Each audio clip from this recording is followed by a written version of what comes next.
इतने हिस्सों में बट गया हूं मैं कि मेरे हिस्से में कुछ बचा ही नहीं. બસ આ જિંદગીની વ્યાખ્યા છે.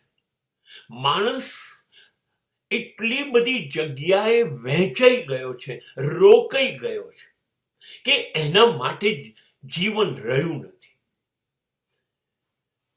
કેટલા ટુકડા પાડ્યા આપણે, કેટલા ટુકડાઓ સાથે જીવીએ છીએ.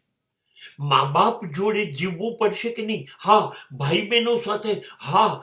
પત્ની અને બાળકો માટે? યસ. મિત્રો માટે, સગા સંબંધીઓ માટે? હા. ધંધો કે નોકરી માટે? હા. કેટલા બધા લોકોમાં હું વહેંચાઈ ગયો, મારા ટુકડા થઈ ગયા. ઘડીકમાં હું ઘરનો, ઘડીકમાં હું બહારનો, ઘડીકમાં હું સમાજનો. મને એમ થાય છે મારો હું ક્યારે, મારો હું ક્યારે?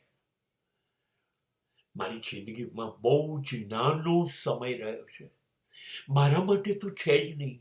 બધો સમય, આયુષ્ય, વર્ષો લોકો માટે ખર્ચાઈ ગયા. હવે ખબર પડે છે મારે જીવવાનું હતું, મારા માટે સમય નથી.